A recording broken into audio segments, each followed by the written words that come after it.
Em continuidade, na linha cronológica da vida de Jesus, segundo aí os evangelhos de Mateus, de Marcos, de Lucas e João, nós temos agora então os primeiros discípulos de Jesus. E esse aí é o nosso tema de hoje, o discipulado, discípulo, né?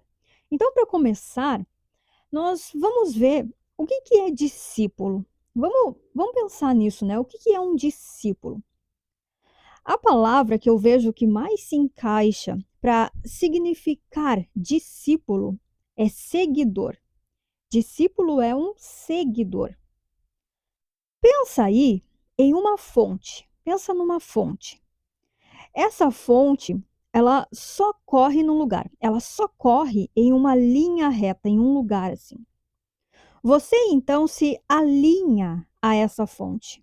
E tudo que emana dela passa agora por você e segue de você emanando nessa mesma direção. Isso é sem acrescentar nada, é sem tirar nada. É a própria fonte fluindo através de você. Você é só um canal que se alinhou a essa fonte. Portanto, agora, tudo que emana da fonte, como você está alinhado a ela, também passa por você e de você segue fluindo, né? Tudo que passa, tudo que vem dessa fonte passa por você e segue fluindo. Isso é um seguidor, isso é um discípulo. Ah, muitas pessoas falam, né? Discípulo é um aluno, discípulo é um aprendiz. É, é, é sim, mas é no sentido de que o que procede dele não vem dele, sabe? Mas vem da fonte da qual ele está alinhado. Entende isso? O aprendiz, o aluno, é aquele que não sabe, mas recebe o ensinamento e aceita. Por que ele aceita o ensinamento?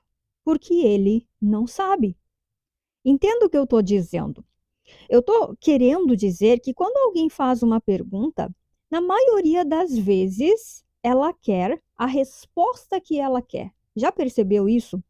Na maioria das vezes, quando alguém pergunta algo, ela já vai ali cheia de certezas, cheia de argumentos, de contrariedade, de distorção. O aprendiz é diferente. O aluno requer, essa palavra aluno, aprendiz, requer estar vazio. Vazio de achismos, vazio de crenças, vazio de conceitos, de aprendizados. Não é porque ele não tenha nenhum, mas é que ele abre mão disso. Por quê? Porque ele quer a resposta do mestre, daquele a quem ele está ali perguntando. Se eu quero a resposta, eu tenho que saber ouvir a resposta. Eu não posso estar ali debatendo. O aprendiz, ele precisa estar nessa posição de não saber, eu não sei, para então aprender. Do contrário, ele não aprende nada. Ele só fica no velho, ele fica nos seus conceitos, nos seus aprendizados passados, né? Nas coisas velhas, antigas, no que ele já sabe. A atitude do aluno, a atitude do aprendiz é realmente eu não sei. Eu quero saber. Me diz, me ensina, me mostra. Eu quero saber. Se tem um eu sei, se tem um eu acho, se tem um mas, sabe? Um argumento, então não tem aprendizado. Não tem discípulo assim. Então, discípulo é um aluno, é um aprendiz, mas é nesse sentido de que tem que largar todos os outros saberes, todo o aprendizado antigo, todas as crenças para poder receber o novo aprendizado, para poder aceitar a resposta, a ideia nova, o pensamento novo. No exemplo aí que eu dei da fonte, né, que só corre em uma linha reta, para você receber dessa fonte, você tem que se alinhar a ela, se alinhar à fonte. Você tem que entrar nessa linha por onde ela passa, por onde ela flui. Ou seja, você precisa deixar todos os outros caminhos, todos os outros lugares, todos os outros espaços. Você tem que se posicionar na linha na qual a fonte passa. Senão, você não recebe dessa fonte, ela não passa por você. E isso é um discípulo. É querer tanto a fonte, o que emana da fonte, que é capaz de abrir mão de todos os outros caminhos para permanecer só em um, que é o da fonte. É querer tanto a resposta do mestre, que é capaz de abrir mão de todo o aprendizado passado, de todas as crenças, os conceitos, para ouvir e aceitar a resposta do mestre. É estar nessa posição do eu não sei, mas eu quero saber, certo? Bom, entendido isso, nós precisamos relembrar agora quem é Jesus. O que Jesus representa? Quem é Jesus? Pois nós olhamos para Jesus como o Filho de Deus, como a encarnação de Deus, como a segunda pessoa da Trindade, não é? Nós olhamos para Jesus como o ungido, como o Messias, como o Salvador, como o Santo, aquele que é sem pecado. Nós olhamos para Jesus como alguém inalcançável, na qual é extremamente diferente de nós e na qual nunca terá outro igual, na qual nunca seremos iguais, onde não chegaremos nem perto de ser como ele foi, de fazer o que ele fez, de agir como ele agiu. Afinal, ele era o Filho de Deus. Eu não. Eu sou filho do homem da carne. Eu sou filha da Ges e do Edson. Não é assim? Ou seja, nós olhamos para Jesus através de um conceito que fizemos sobre quem ele é, baseado em quem pensamos que somos. Nós não olhamos para ele e compreendemos de fato quem ele é, qual era a sua mensagem, o que ele estava demonstrando, tentando dizer, justamente porque o conceito que temos sobre ele está na frente, está impedindo a visão clara sobre ele, a compreensão clara de quem ele é, do que ele demonstrou, do que ele estava dizendo. Esses dias até uma pessoa me falou assim: "Ah, o fulano disse que vai escrever o evangelho de Jesus segundo ele". E eu disse: "Sim, sim, tudo bem. Mateus, ele já escreveu o Evangelho de Jesus segundo Mateus. Marcos também escreveu o Evangelho de Jesus segundo ele, segundo Marcos, segundo a interpretação dele. João também escreveu segundo a interpretação dele. O Lucas então, nem se fala. Ele escreveu a interpretação dele baseada na interpretação dos outros ainda. Entende? Aqueles que viveram ali ao lado de Jesus e viram e ouviram a mensagem da boca dele há mais de 2000 anos atrás, também viam Jesus através de um conceito. A maioria das coisas que Jesus comunicava, eles não compreendiam. E por não compreender, eles ficavam interpretando, baseado no que eles acreditavam, no que eles achavam, no que eles sabiam naquele momento. Hoje, nós lemos e fazemos a mesma coisa. Interpretamos aquela palavra baseado no que sabemos e ainda saímos aí falando. Ou seja, o evangelho segundo a Bruna, o evangelho segundo o Davi, o evangelho segundo a Marta, segundo o Mário, segundo o José. Então, o que mais tem por aí é um evangelho segundo fulano. O que mais tem por aí é interpretação baseado nas crenças de cada um, nas nossas crenças. Ou seja, pode ser que nem os próprios discípulos de Jesus foram discípulos de Jesus. Percebe? Porque se eu fico mantendo a minha crença, a minha certeza, o meu aprendizado, o que eu acho, o que eu quero, então eu não sou discípulo, eu não aprendo, eu não compreendo, eu não escuto, eu não aceito. Então a gente precisa saber quem é Jesus, o que ele estava fazendo, o que ele estava demonstrando, o que ele estava querendo. Eu preciso só olhar para ele sem nenhum conceito formado, sem nenhuma fenda nos olhos. Só olhar para ele sem nada, sem achar que ele é o filho de Deus, sem achar que ele é o ajudador, o salvador, o poderoso, o santo, o milagroso. É sem nada. E aí sim eu vou compreender Jesus. E aí sim o evangelho será segundo Jesus e não segundo a interpretação da Bruna, não segundo o que a Bruna entende, não segundo Mateus, segundo Fernando, segundo Maria, Joaquina.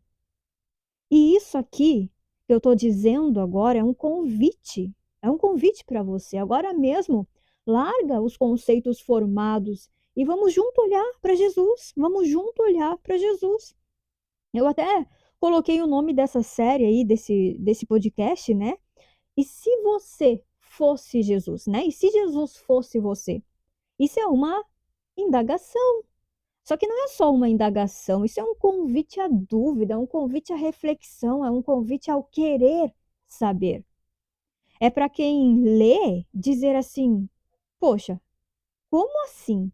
Será que eu sou Jesus e eu não estou sabendo? Será que eu posso ser Jesus? Eu acho que eu estou aqui e perdi alguma coisa. Tem algo que eu não estou sabendo? Como assim eu sou Jesus? Como assim eu posso ser Jesus?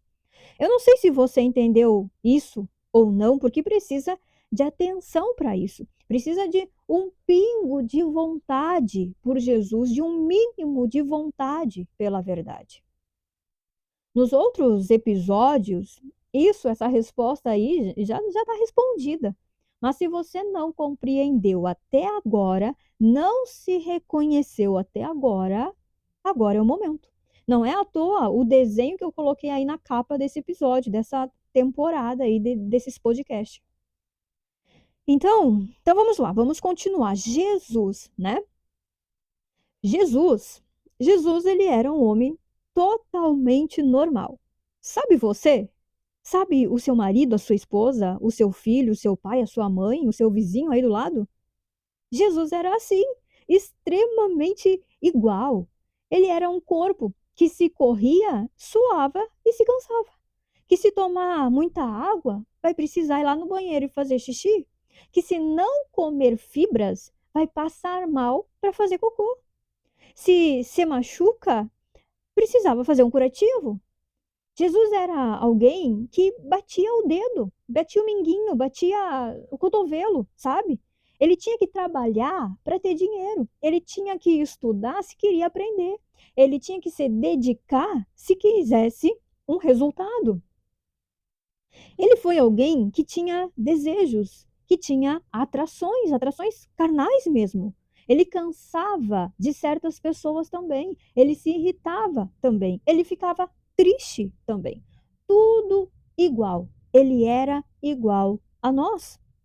Essa história aí de filho de Deus não tem nada a ver com o corpo, não tem nada a ver com o homem, não tem nada a ver com o mundo, não tem nada a ver com a personalidade, não tem nada a ver com a geografia, com a localização que ele nasceu. Não tem nada a ver com o povo judeu. Ou seja, o Filho de Deus não tem nada a ver com Jesus. Jesus era normal como você, passando por todas as coisas que você passa, tendo que decidir sobre tudo, assim como você também tem que decidir. Inclusive, até esse nome, Jesus, né? Jesus era um nome super normal na época dele. Hoje, aqui, em 2025 que estamos, Jesus não é normal, né? O normal é o quê? É Valentina, é Helena, tá super na moda. Arthur, Gael, Theo, Cauê, esses são os nomes do momento. Mas naquela época lá, era Jesus. Tinha um monte de judeus que se chamavam Jesus. Na verdade, né, não era Jesus, Jesus é aqui para nós, na tradução. No hebraico era Yeshua. esse era o nome popular da época. Yeshua, né, uma abreviatura do nome ali, não sei dizer agora, mas era José, né? Então não tinha Jesus Cristo. Tinha quem? Tinha Yeshua.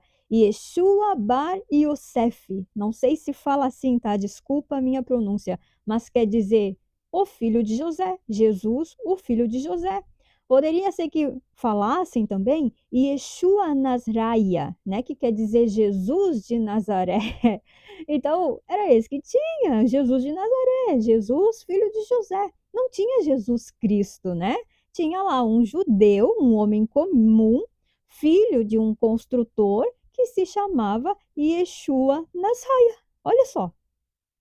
Ah, Bruna, mas e Cristo? E Cristo, da onde surgiu? Quem o batizou como Cristo? Cristo, gente, não é um nome. Cristo não é um sobrenome. Jesus, ele sempre foi Jesus de Nazaré, Jesus, o filho de José. Mas com o passar do tempo, enquanto aquele fragmento ali de consciência que tinha a imagem de Jesus ia se reconhecendo em Deus através do Espírito Santo, a demonstração que ele dava através da imagem de Jesus era de Cristo, era do Filho de Deus, que é o Espírito Santo. O pensamento de Deus, imagem e semelhança de Deus. Já falamos sobre isso nos episódios aí anteriores. Por isso as pessoas que andavam ali com Jesus começaram a dizer: "Oh, esse só pode ser o Cristo. Tem Cristo ali. Eu vejo Deus ali. Isso só pode ser Deus. Esse é o Filho de Deus, esse é o ungido, esse é o Messias." Ou seja, ele se reconhecia em Deus e através dele as pessoas reconheciam Deus. Então, Cristo não é um título que ele recebeu. Em algum momento, aí Jesus virou o Cristo. Não, Cristo foi algo que as pessoas viam em Jesus. Cristo foi algo que as pessoas reconheciam através dele, através da demonstração dele. Elas olhavam para ele e não viam Jesus, mas viam Cristo, viam Deus, viam o reino de Deus. Só que daí o que acontece? Associaram Cristo à imagem de Jesus. Associaram Cristo àquele homem, a um judeu, ao filho do construtor que se chamava Yeshua Nazraia. Enquanto, na verdade, Cristo não é o homem. Cristo não é o corpo. Cristo não é para um ou para o outro. Cristo é o verbo de Deus. Cristo é o que Deus é. Cristo é a vida, a paz, a plenitude, a abundância. Cristo é o Filho de Deus, que é a extensão de Deus, que é o que Deus é. Por isso, imagem e semelhança, porque é igual, entende? Deus, por um acaso, tem corpo? Deus tem órgãos genitais? Deus tem cabelo, pé, mão, nariz? Não! Então o Filho também não tem. Cristo é o Filho de Deus, igual a Deus. Por isso se fala em ungido, né? Ou seja, tem a bênção de Deus, é o que Deus é. E só o que é como Deus é o Filho de Deus, é a criação de Deus, é a extensão de Deus. E isto é o pensamento, a mentalidade. É o que chamamos aqui, é o que conhecemos aqui como Espírito Santo, uma mentalidade. Foi isso, então, que aquele fragmento de consciência que tinha a imagem daquele homem judeu com aquele nome popular da época, Yeshua, aceitou a mentalidade de Deus, o Espírito Santo. E por isso, outros fragmentos passaram a reconhecer o Cristo, né? Reconhecer Deus, reconhecer o reino de Deus através da imagem de Jesus. Só que a imagem em si, mais uma vez, não tinha nada a ver. A imagem é apenas um instrumento de comunicação, de demonstração dessa mentalidade, do que a consciência aceitou.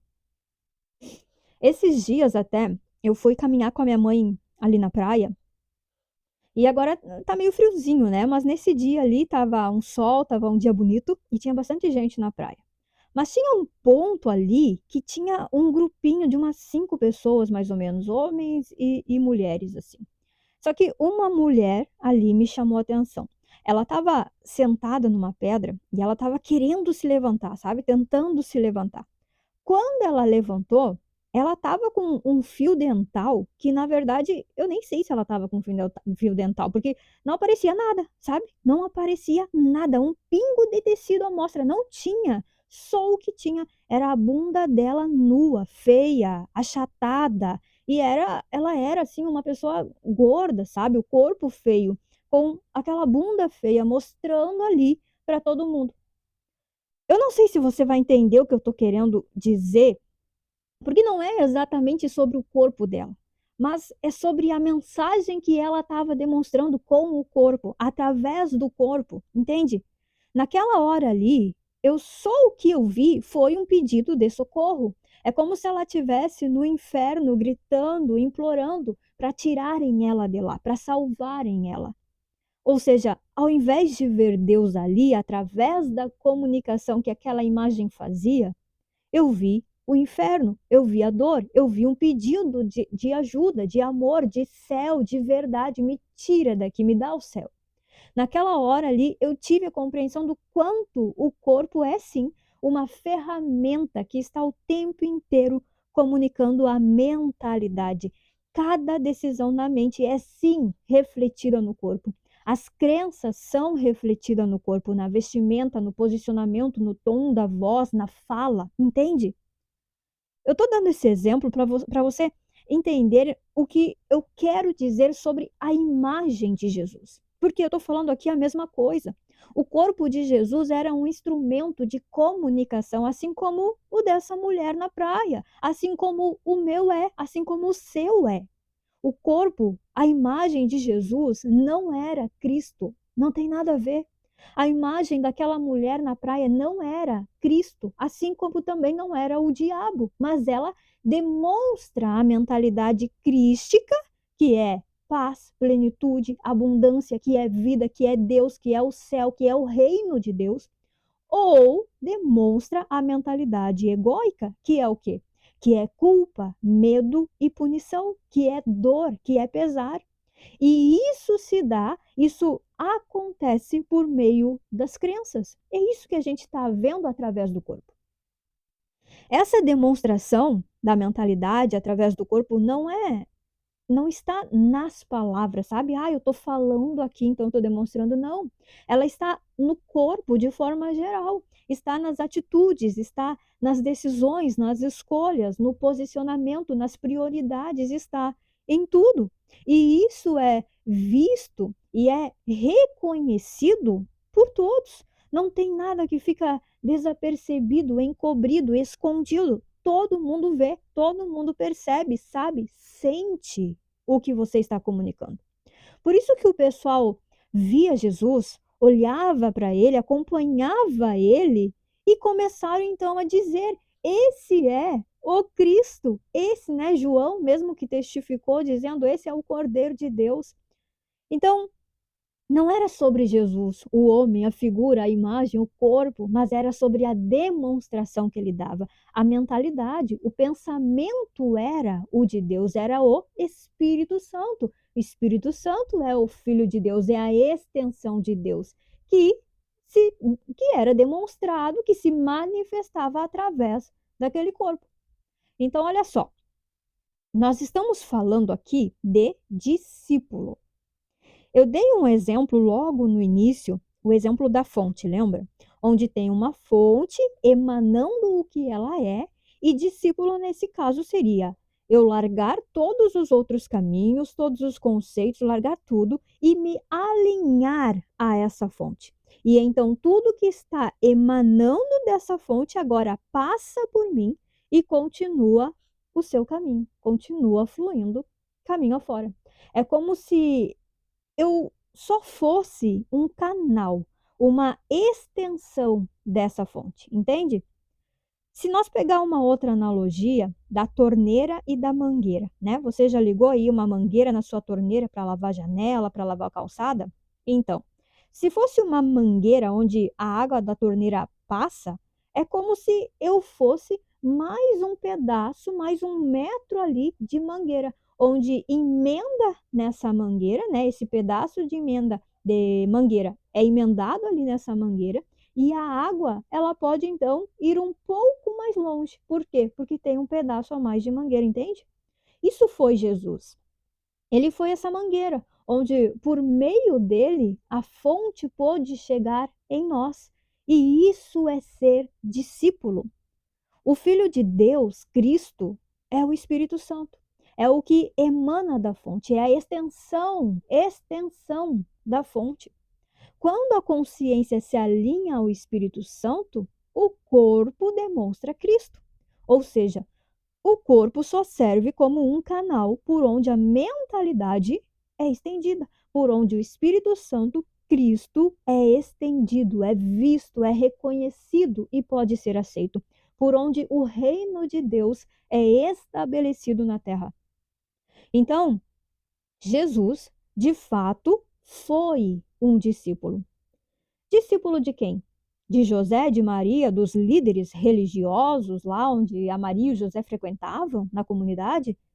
Não, né? Ele foi um discípulo da verdade, do próprio Deus. E por isso foi reconhecido nele o Cristo, a bênção de Deus, o reino de Deus, o que Deus é.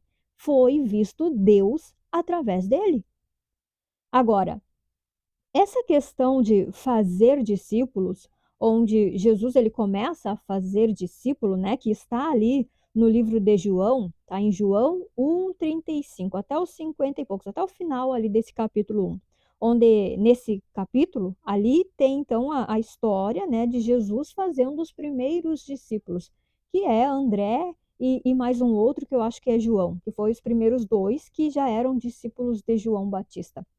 Isso não é sobre Jesus formando discípulos, juntando uma galera, juntando ali alguns jovens para ele ensinar uma mensagem, passar uma mensagem. Jesus ele não fazia discípulos dele e nem fazia discípulos para ele. O que acontece é que o fragmento de consciência da imagem ali de Jesus, como tinha aceitado a mentalidade certa, que é o Espírito Santo, a mente de Deus, convidava outros a aceitar também o que ele aceitou.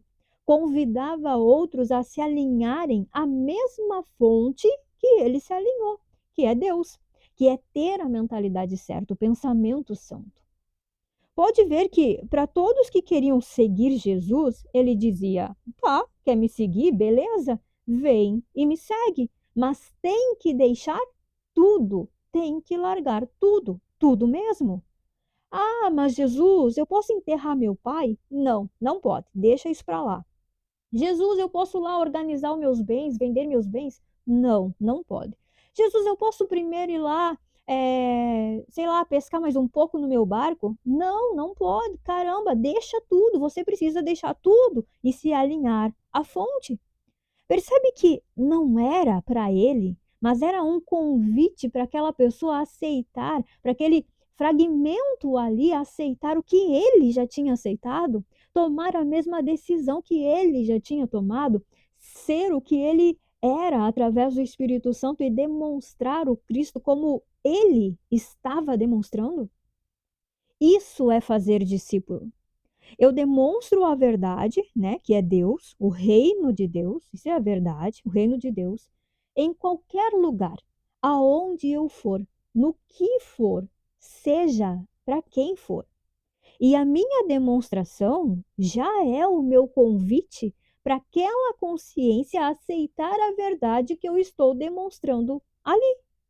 E a aceitação da verdade por aquele fragmento de consciência é o que torna ele um discípulo.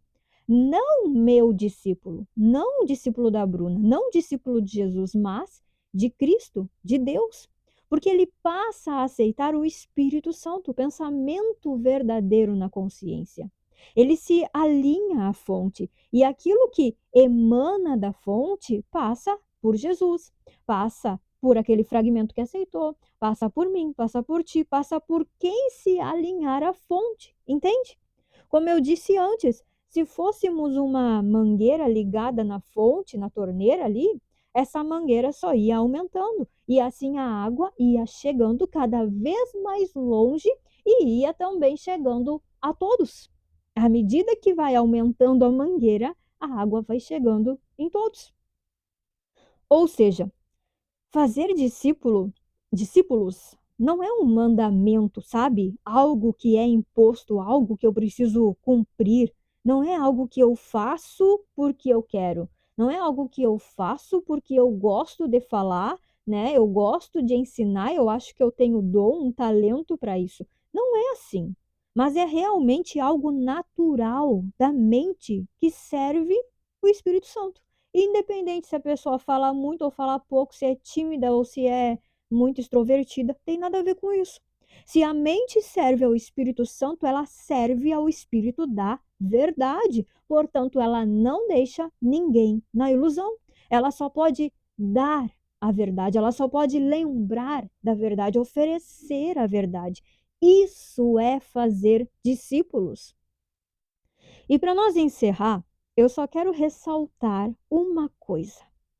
Ser discípulo de Jesus não tem nada a ver com sabedoria, com inteligência, com o meu grau de aprendizado, de formação, de curso. Não tem a ver com beleza, com talentos, com dons, com características de personalidade, não tem a ver com o corpo magro ou gordo, né? Até porque eu dei esse exemplo aí.